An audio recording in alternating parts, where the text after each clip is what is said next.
वसुदेवसुतं देवं कंसचाणूरमर्दनं देवकी परमानन्दं कृष्णं वन्दे जगद्गुरुम्। अथ द्वितीयोऽध्यायः। तं तथा कृपयाविष्टमश्रुपूर्णाकुलेक्षणं विसीदन्तमिदं वाक्यमुवाच मधुसूदनः। कुतस्त्वाकस्मरमिदं विषमे समुपस्थितम् अनार्यजुष्टमस्वर्ग्यमकीर्तिकरमर्जुन। क्लैब्यं मास्मगमः पार्थ नैतत्त्वय्युपपद्यते क्षुद्रं हृदय दौर्बल्यं त्यक्त्वोत्तिष्ठ परन्तप। कथं भीष्ममहं संख्ये द्रोणं च मधुसूदन इषुभिः प्रतियोत्स्यामि पूजारावरिसूदन। गुरून् हत्वा हि महानुभावान् श्रेयो भोक्तुं भैक्षमपीह लोके।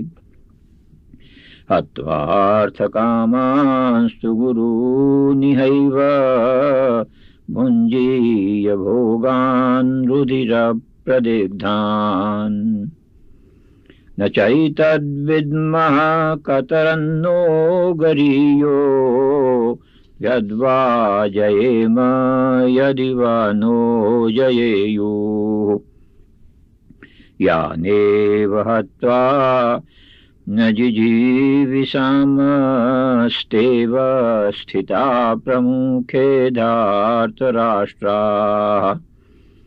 कार्पण्यदोषोपहत स्वभाव पृच्छामि त्वां धर्मसम्मूढचेता। यच्छ्रेयः स्यान्निश्चितं ब्रूहि तन्मे शिष्यस्तेऽहं श्राद्धि मां त्वां प्रपन्नम्। न हि प्रपश्यामि ममापनुद्याद्यच्छोकमुच्छोषणमिन्द्रियाणाम्। अवाप्य भूमा वसपत्नमृद्धम् राज्यं सुराणामपि चाधिपत्यम्।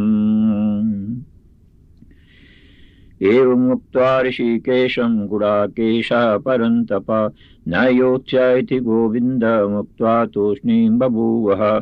तमुवाच ऋषिकेशः प्रसन्निव भारत सेनयोरुभयोर्मध्ये विसीदन्तमिदं वचः।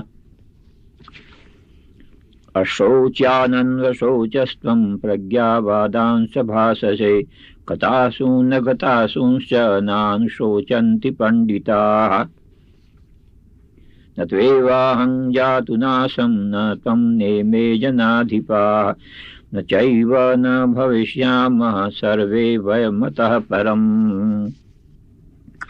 देहिनोऽस्मिन् यथा देहे कौमारं यौवनं जरा तथा देहान्तरप्राप्तिर्धीरस्तत्र न मुह्यते।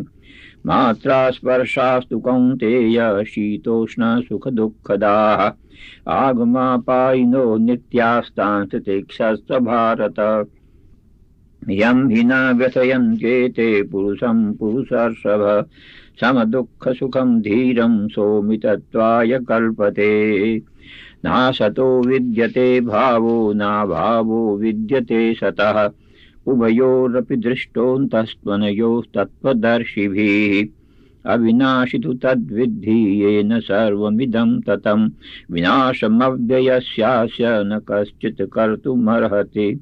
अन्तवन्त इमे देहा नित्यस्योक्ता शरीरिणः अनाशिनो अप्रमेयस्य तस्माद्युध्यस्व भारत। य एनं वेत्ति हन्तारं यश्चैनं मन्यते हतम् उभौ तौ न विजानीतो नायं हन्ति न हन्यते। न जायते म्रियते वा कदाचिन् नायं भूत्वा भविता वा न भूयः। अजो नित्यः शाश्वतोऽयं पुराणो न हन्यते हन्यमाने शरीरे। वेदा विनाशिनं नित्यं य एनमजमव्ययम् कथं स पुरुषः पार्थ कं घातयति हन्तिकम्। वाशांसि जीर्णानि यथा विहाय नवानि गृह्णाति नरोपराणि। तथा शरीराणि विहाय जीर्णान्यन्यानि संयाति नवानि देहि। नैनं छिन्दन्ति शस्त्राणि नैनं दहति पावकः न चैनं क्लेदयन्त्यापो न शोषयति मारुतः। अच्छेद्योऽयमदाह्योऽयम् अक्लेद्यो शोष्य एव च नित्यः सर्वगतस्थाणुरचलोऽयं सनातनः। अव्यक्तोऽयमचिन्त्योऽयम् अविकार्योऽयमुच्यते तस्मादेवं विदित्वैनं नानुशोचितुमर्हसि। अथ चैनं नित्यजातं नित्यं वा मन्यसे मितं तथापि त्वं महाबाहो नैवं शोचितुमर्हसि। जातस्य हि ध्रुवो मृत्युर्ध्रुवं जन्म मितस्य च तस्मादपरिहार्यर्थे न तं शोचितुमर्हसि। अव्यक्तादीनि भूतानि व्यक्तमध्यानि भारत अव्यक्तनिधनान्येव तत्र का परिदेवना। आश्चर्यवत् पश्यति कश्चिदेन माश्चर्यवद्वदति तथैव चान्यः। आश्चर्यवच्चैनमन्यः शृणोति श्रुत्वाप्येनं वेद न चैव कश्चित्। देहि नित्यमवध्योऽयं देहे सर्वस्य भारत तस्मात् सर्वाणि भूतानि न तं शोचितुमर्हसि। स्वधर्ममपि चावेक्ष्य न विकम्पितुमर्हसि। धर्म्याधियुद्धात् श्रेयोऽन्यत् क्षत्रियस्य न विद्यते।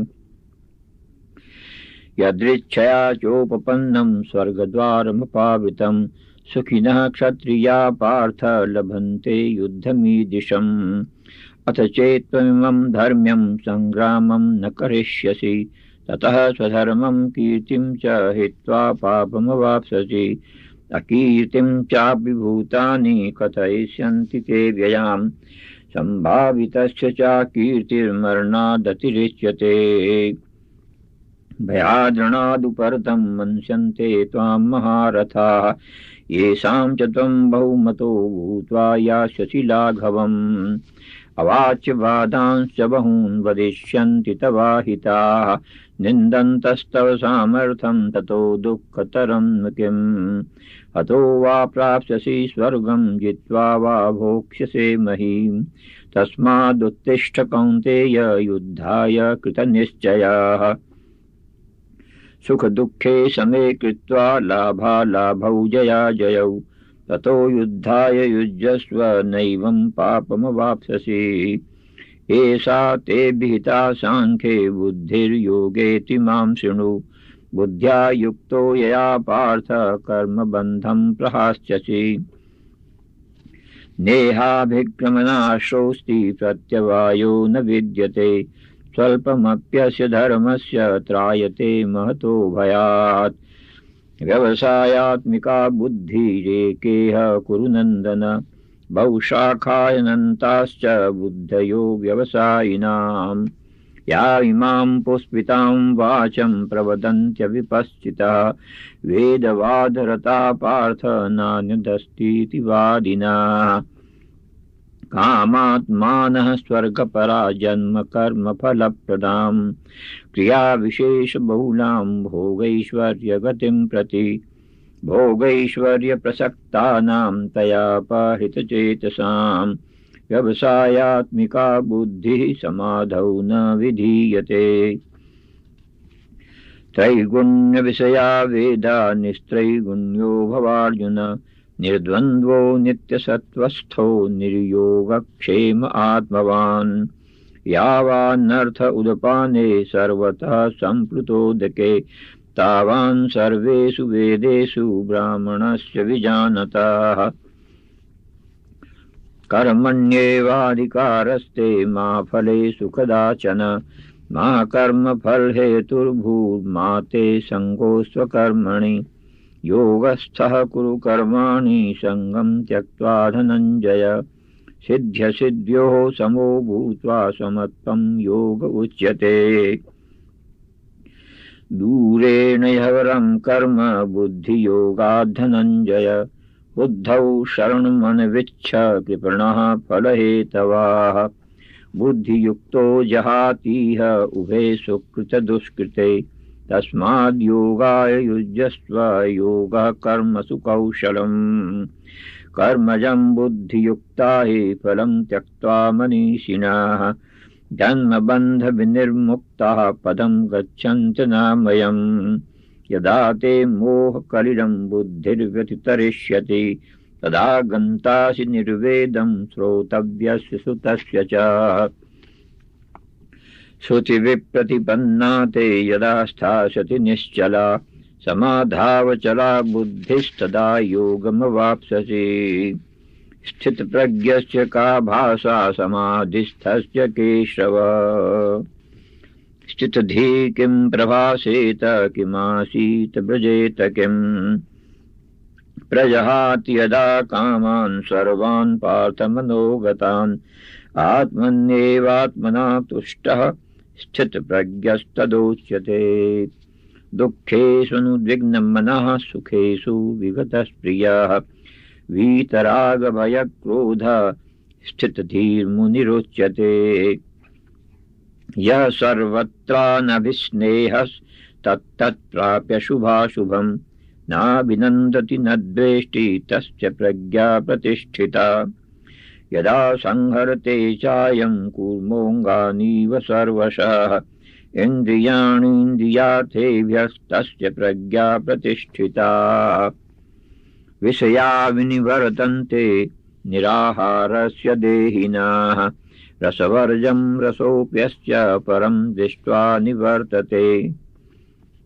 यततो ह्यपि कौन्तेय पुरुषस्य विपश्चितः।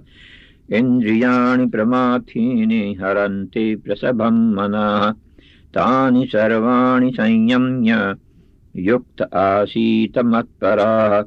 वशे यस्येन्द्रियाणि तस्य प्रज्ञा प्रतिष्ठिता। ध्यायतो विषयान् पुंसः सङ्गस्तेषूपजायते। सङ्गात् सञ्जायते कामः कामात् क्रोधोऽभिजायते। क्रोधात् भवति सम्मोहः सम्मोहात् स्मृतिविभ्रमः। स्मृतिभ्रंशात् बुद्धिनाशो बुद्धिनाशात् प्रणश्यति। रागद्वेषवियुक्तैस्तु विषयानिन्द्रियैश्चरन्। आत्मवश्यैर्विधेयात्मा प्रसादम् अधिगच्छति।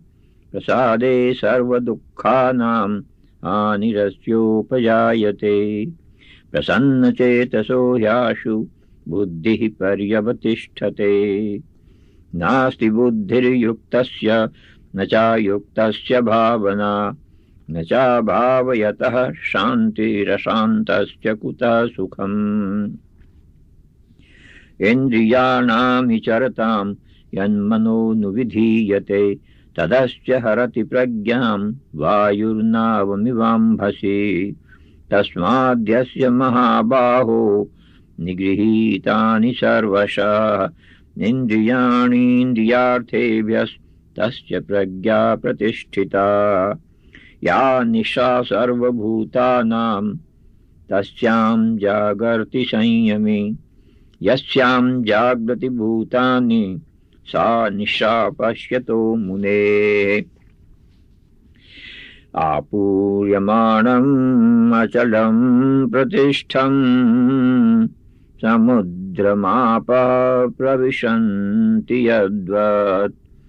तद्वत् कामायं प्रविशन्ति सर्वे। स शान्तिमाप्नोति न कामकामी।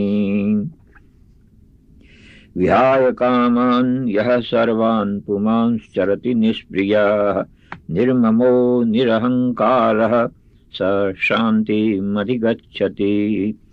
एषा ब्राह्मी स्थितिः पार्थ नैनं प्राप्य विमुह्यते। स्थित्वा स्यामन्तकालेऽपि ब्रह्मनिर्वाणमृच्छते। वसुदेवसुतं देवं कंसचाणूरमर्दनं देवकी परमानन्दं कृष्णं वन्दे जगद्गुरुम्।